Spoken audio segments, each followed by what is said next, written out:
Authentically Me, Regina B, is back with another video.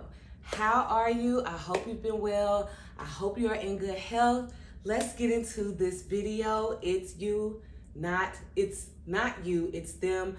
30 Days of Hope and Help for the Adult Child of a Narcissistic Parent by Debbie Tudor. We are now on day 6. If you have not checked out any of the previous videos, I suggest that you do, just so you can see the work that we've been doing or I've been doing and follow along with me if you'd like. So let's get into day 6. Why is no contact so hard? But wasn't I put on earth to make my mother happy? Therapy patient. The decision to go no contact with a narcissistic parent is an extremely difficult one. True no contact means just that. You don't follow them on social media, don't take their calls or texts, don't talk about them with other family members, and don't get together with them on holidays. It is often essential, as abusive narcissists are missing the empathy gene and have extremely fragile egos, making it impossible for them to admit fault and change their behavior for long. They are gifted at manipulation as well. Setbacks are brutal for the scapegoat and very hard to recover from. No contact is so hard because we are biologically wired as children to please our parents. That's because as a child, our physical and emotional well-being completely depended on them. After all, they could starve us, throw us across the room, or otherwise endanger our very survival. We learn quickly to avoid the frowns, the temper, the sighs that indicate their displeasure. We carry that fear quite unknowingly into adulthood, and it affects our lives every day in one way or another. Wow. Okay, my thoughts on that. Yes, no contact is extremely difficult. It is challenging. It takes endurance. It takes bravery. It takes grit to be able to successfully go no contact. I, as you know, am no contact. And as I'm thinking about how it all happened as I'm reading this, I really honestly feel like God was preparing me for just this. Because throughout my adulthood, well, throughout my life, but throughout my adulthood, there would be spurts of the silent treatment. And like I've told you guys before, I would, make amends by sending a card or something like that. But it was always this cycle of going back and forth, ultimately getting insulted by the end of the conversation, hung up on, and then ghosted / given the silent treatment. I would let it go on for a while, and then my guilt would get to me, and then I would make contact some way. And then the relationship would pick back up, everything would be great, and then something would happen. And each time it was like a different length of time. This time has been the longest, and I've had a great support system. I've had a great therapist that helped me in those moments when I may have felt like guilt, to where it's like, well, maybe I should do this or maybe I should do that. And it's like, no, there was the first birthday that we were going into June, because her birthday's in June. And my daughter's birthday's in June, and so is my husband's. And so I'm planning my daughter's birthday party, and I'm running with my friend, and I'm like, man, should I, reach out and invite? And so she was just like, no, because it's gonna make the birthday event all about her, whether she responds or whether she doesn't, whether she shows up or whether she doesn't. And that's going to take away the celebration of your husband and your daughter. And so I was like, yeah. And she said, let me put it to you this way. She said, take the title away. Take the family relationship away. Take all of that away. And if it was just a woman, if it was just me, and I did that to you, and I was running and I thought it, and I was like, and then I was like, oh my God. So she really helped me in that moment to be like, yeah, I wouldn't tolerate that from any person at all. So I had a great support system. I'm gonna say I still have times where I have to grieve that relationship, and my therapist helped me with that. She works with child survivors of trauma, as well as she does therapy. And she said, Regina, let me tell you something. She said, I have been with children who have been abused terribly by their parent, terribly. And she said, and these children still want their mother that did this to them. That natural desire, it's inside of us for our parents. Not so much for me with my dad, but I had to train myself. I was a kid, so I learned to not really need him. But with your mother, you have that bond. That's your first contact in life because you grow in the womb. And so there are going to be times where you're going to have to grieve that, and you're going to have to be okay with that. And don't beat yourself up if you feel grief, or if you feel like, oh, I kind of miss that. Don't beat yourself up about it and get mad like, why do I want her? Why I don't need her? Just acknowledge it, and just acknowledge that little child on the inside, and just tell her. Like, one day I had to write myself a letter, and I wrote it to little Gina, and I was like, you're okay, you're safe. I understand that you're sad. I understand that you want your mom, but just know that you're safe, you're loved, you're gonna have these beautiful children, you're gonna have this wonderful husband, you're gonna be a runner, God is gonna show you so many amazing things about him, and your relationship with him is gonna grow, and he loves you. And it was just great, and it really helped me love on little Gina. So I recommend doing that as well. The holidays, they're not very hard because I have my own family, and so we have started and continue to do our own thing. People are going to, I don't want to say judge, but judge, I guess. People are going to judge your decision because it's such a radical move to make. But if you want mental clarity, and if you want to get closer even to God, get deeper, you're going to need to remove the toxic individuals in your life who want to continue to abuse you. And like she said in this last part, we learn quickly to avoid the frowns, the temper, the sighs that indicate their displeasure. I don't know about you guys, but it continued on into adulthood. And I think that was what was most frustrating to me, especially once I became a mother. Because whenever I do those things, I see what it does to my children. And I try my best to correct it because I see the hurt. If I'm like, like, even if they spill something, and as moms, as human beings, we can't be on point all the time, especially when we grew up in dysfunction. Like, we're pretty much relearning everything. And so if they spill something and I'm like, and I catch their look, and they'll just be like, and I don't want my kids to look at me like that. And I explain to them all the time, like, I get frustrated at things. You know how you get frustrated when your sister or brother breaks something of yours and you're really upset because you really liked it, and I feel that too.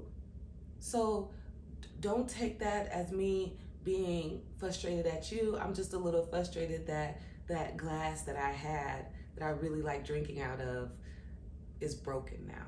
But it's okay, go ahead and pick it up. Like, I try to correct it when I see that they're like, because I don't want them to feel that way from a sigh or from a frown or from a, so yeah, we carry that fear quite unknowingly into adulthood, and it affects our lives every day in one way or another. And that's so true. And I got me some tissue. I saw in one of my videos that I was like rubbing my nose, but honestly, it's a habit because I have this. And so anyway, but I got me a little tissue, y'all. So, but I lost my train of thought. But yeah, what I was gonna say is just your mental health is so important. And narcissists, you could say so many things, but the mind games, the manipulation, it messes with you mentally. And that's what I was gonna say. And once I was ghosted and I prayed about it, and I felt God saying, no, don't chase anything. Don't be begrudging, but do not go chasing her. And I felt that, and I stood in it. And guys, it was a continual lament. Lamentations of the Bible, lamenting. It's grief, and it's it's expressing that grief and that sorrow to God. And I found myself doing that. And as I found myself just sharing with him the emptiness or the brokenness, he filled it. He refined it. You know, he gave me something else to have passion about. You know, he gave me the idea to just go for a run. Then he blessed me with a friend that was like, you want to go to a color run? It's not a race, it's a fun run 5K. And then that got the ball rolling into my journey as a runner, all the way up to me completing a half marathon. And then it got me into thinking about fitness and wanting to help others connect the spirit, mind, and body. And then it got me, you know, into yoga in a different way, in a way that connects with him through the movements and the breath work. And just, I met new people that were encouraging, that were supportive to me, you know, that cheered me on, that, you know, took my confidence to a new level by just the simplest of compliments. The simplest of compliments. It's just like when I did the yoga class, my friend, she said, I don't know if you realize it, but your voice is very calming. Okay. So, you know, just begin to notice how God will fill those broken places in you. And you'll start to rediscover the things that you enjoyed doing as a kid. Like, I enjoyed looking at the birds. I enjoyed looking at the clouds. And I do all of that now. So, yeah, if he did it for me, he'll do it for you. And if he got me through, he sure will get you through too. He will get you through too. It may be painful, it may be hard, but that's one thing I enjoy about running, is it is a metaphor for life.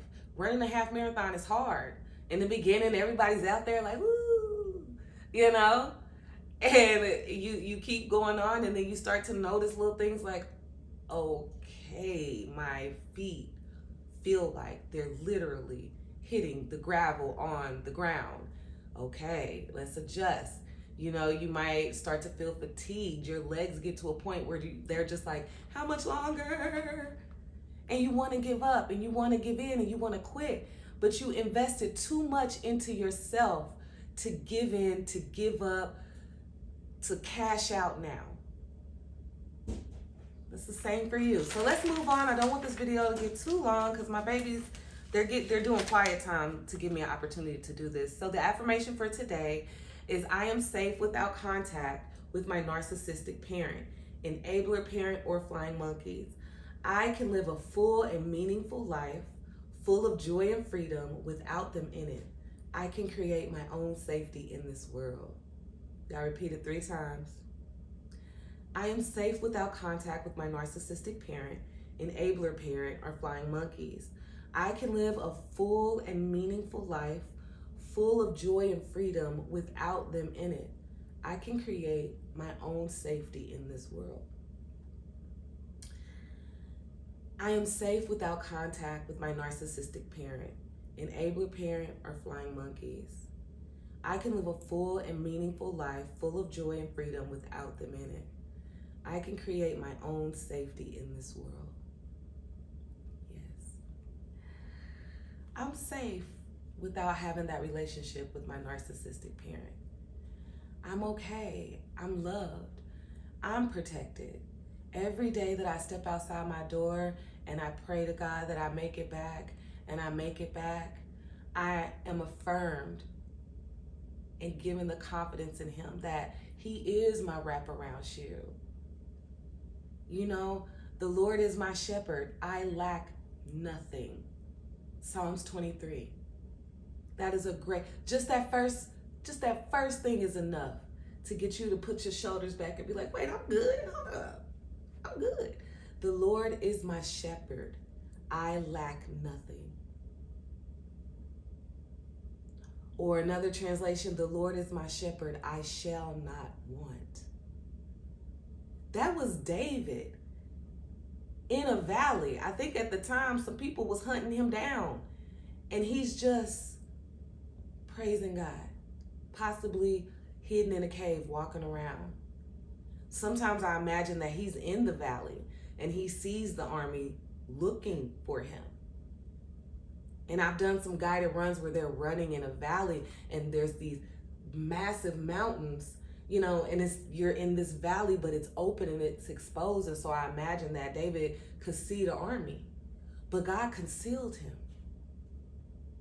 That's how powerful I believe God is. Sometimes I pray, conceal me from the wicked. Keep me safe, Lord. And so, you know, when you read that, I encourage you to read Psalms 23, and just that first thing can get you through anything. Anytime you feel like you're stepping out to something new and you start to feel unsafe or unprotected, the Lord is my shepherd. I lack nothing. And then it goes on to say, he maketh me to lie down in green pastures. He leads me beside the still waters. Thy rod and thy staff, they comfort me. That rod, that staff that shepherds carry, they can bonk them bobcats on the head, bonk them coyotes on the head, get back. So yeah, I could create my own safety in the world. My own safety. Imagine yourself being safe. David also talks about, you are my wraparound shield. Wraparound. He's talking about armor that surrounds you. So just imagine you got this, like, get into your Marvel imagination. If you like Marvel, if you like Stan Lee, and just imagine this force field around you. And then take one step and then take another step. And that's anytime you feel unsafe. If you're endeavoring on a new job, if you're building a new relationship, if you're thinking about a major life change that you want to do, if you're thinking about going no contact, but then you're like, who am I going to talk to? Yeah. So that's what that means in my world, in my own words. Journal to heal, making my own safety. This is a non-dominant hand journaling exercise. Non-dominant hand journaling is a way of reaching a part of our brain that is childlike, not normally accessible, and can be very revealing. With your dominant hand, the one you usually write with, ask your inner self by copying this question. Okay, we'll do this one since, okay. So what do you need to feel safe in this world?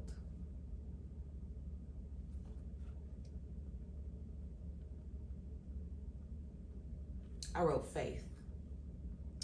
With your non-dominant hand, this will feel awkward. It's okay. Just let the pen move and write whatever comes out. Be patient. Okay.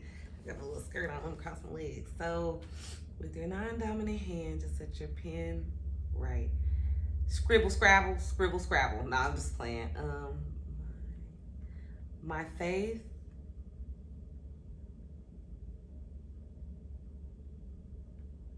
is my anchor.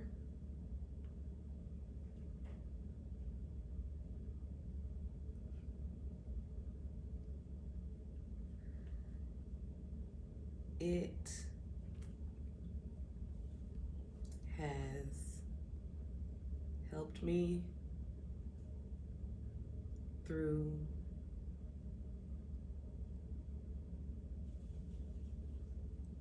many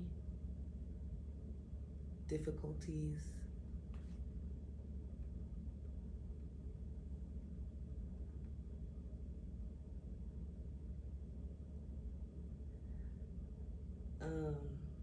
and I never feel alone.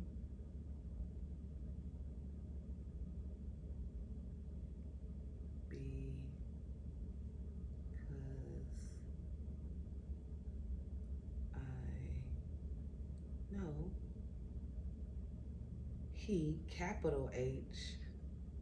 Oh, this is so funny. He loves me. Yeah, this looks like how when my kids first start learning how to write. Yeah, this looks very childlike. I don't know if you can see that. Funny, funny. Now with the pen in your dominant hand, copy this. Can you tell me more? Can you tell me more? Check the mirror now. Can you tell me more? Now allow your non-dominant hand to answer. Okay, so faith is a gift.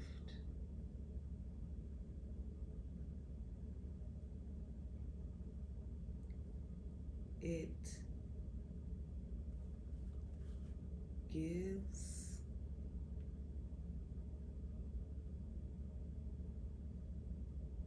us confidence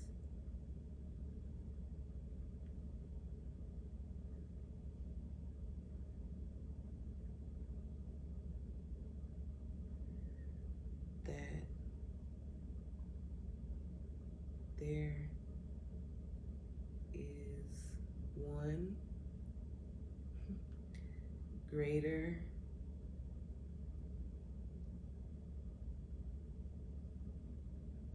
than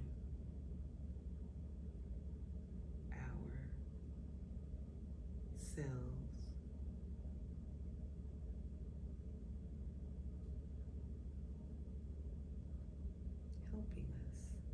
helping us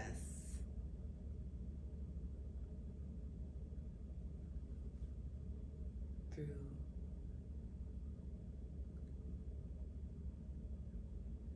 life's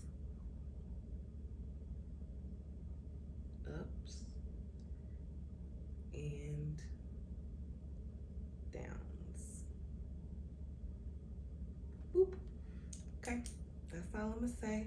And then it says use the back of the page to keep writing if you wish. And then we're going into day 7. But I don't know if you guys can see that scribble scrabble. Scribble scrabble. If I did this and had to reread that back, baby, it's just like when my kids bring stuff home and I'm like, oh, good, what's it say? And sometimes I don't even think they remember what they was saying when they was writing, so they just make stuff up. But yeah, this was really, really good. And you can make your own, you can make and create your own safe space. You can create your own way of speaking to yourself. You can imagine yourself. I love this form of like meditation and self-healing. You can imagine yourself at any age you want, at any age that you felt like you needed a friend or you needed just someone to just pour light into you, right? Usually when I do it, I envision myself at like 10 because that's when I was molested. And so that was a very, you know, as a kid, you're resilient, but you know, that's when kind of fear of boys and men kind of set in. And so you imagine yourself at whatever age, and then you imagine yourself at the age you are today, the person you are today, the woman you are today. And you're walking along a park trail and you happen to see this child sitting on a park bench by themselves. And as you get closer, you realize that that child is you. And you sit down next to it, them, him or her, and you ask your child, yourself, as your adult self, what do you need? What can I help you with? What are you feeling? And just as best as you can, listen. What would you have said at that age if someone came up and said, what do you need? How are you feeling? And after you're done listening to your inner child, listening to that child on that part bitch, which is you, answer in the person you are today. So imagine the person you are today hugging your younger self and telling your younger self what you need. Acknowledging, yeah, that sucks. I understand why your feelings are hurt, but you're going to be okay, and you're going to make it out. And one day, after many, many days of fun in school, friends and bullies, you're going to be an adult, and you're going to have a house that's your very own. You're gonna have a car that's your very own, that could take you wherever you wanna go. But then you come back to your home, your safe space, where you have all these beautiful things that you picked to be in your house that bring you joy. And eventually, you'll have children, and you'll have a husband. So create your own safe space. Go back to that childlike imagination. That childlike imagination. And just direct your mind's eye to show you something lovely. I got that from Kaale the Midwife. It's called Custodio Ocularum. It's a Latin term. And it means take custody of your mind's eye. I love that. Thank you guys so much for rocking with the channel, for watching the videos. I greatly appreciate it. Make sure you come back for day 7 if you are interested, and I will have the link to this book down in the description if you want to try it out for yourself or if you want to pick up and follow along. Thank you again so much for watching. Make sure you get out there and get after whatever your get after is, if you are able to get after it. I love you. God loves you so much more.